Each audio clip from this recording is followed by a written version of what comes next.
crab and pea risotto, an incredibly comforting one-pot meal. So I'm making crab and pea risotto, and it starts with 6 to 8 cups of simmering seafood stock. Then next I have 2 tablespoons of butter and 2 tablespoons of oil, and they're melted in a big Dutch oven to make the whole thing in this one pot. I'm going to add some flavorings. Half a cup of fennel, finely diced. You want this risotto to have great flavor. Half a cup of shallots, finely diced. And I love fennel with seafood. And these are poblano peppers. They're kind of warm. They're not really, really hot, and it just gives a little kick. You don't want boring risotto. I'm just going to saute these for about 5 minutes. Perfectly cooked. Okay, now I'm going to add 2 teaspoons of garlic, chopped minced garlic. You don't want to cook the garlic too much because it'll burn, so I'm just going to cook it for a minute. I'm going to add half a teaspoon of crushed red pepper flakes. Give it a little heat, along with the poblano peppers. Half a teaspoon of saffron. Saffron's critical for risotto. I love saffron. I don't know what it is about saffron, but I really miss it when it's not in risotto. It's just got a heat. It's got this really subtle flavor, but it's really important. I love it. And it makes the risotto yellow, which is gorgeous. Okay, next is the thyme from my garden. So I'm just going to put it in right over the pot. 1 teaspoon of fresh thyme leaves. And just strip the leaves. And just run your finger right down the stem. You end up with fresh thyme. Okay, next is the rice. So it's Italian arborio rice. You really need to use that. I'm just going to put 1.5 cups in. And this is the key. You want to stir it and make sure each grain of rice is coated with butter. This smells amazing. Arborio rice really has the right amount of starchiness for risotto.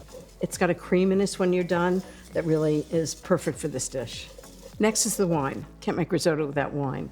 So I need 1 cup of white wine. I'm using a good Italian wine, Pinot Grigio. And just pour it in. Okay, just give that a stir. I'm just going to cook this until the wine evaporates, and so the flavor is absorbed into the rice. Okay, next, a little bit of a process. Add stock, stir, and repeat. So I'll keep stirring for 5 minutes, then add a ladle full of stock. My tip is to use a 1/2 cup ladle, so it makes it easy to see how much you add.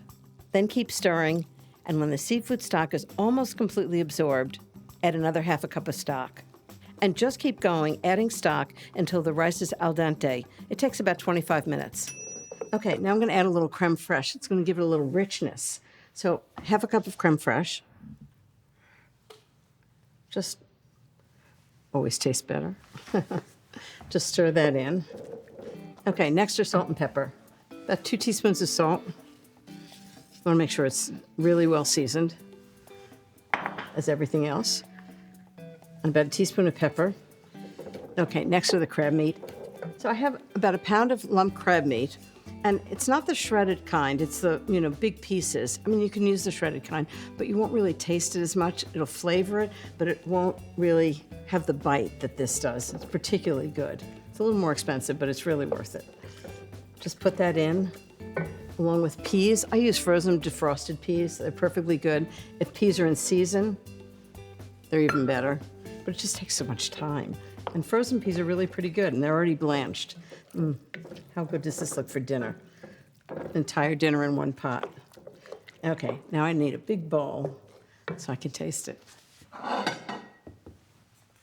And the key to this is just make sure that the rice is cooked through. It's not mushy, it's al dente. And there's still a lot of creaminess in the sauce. You can see how it's not thick, it's really creamy. And then at the end, I love to add a few things just at the top. Some fresh chives.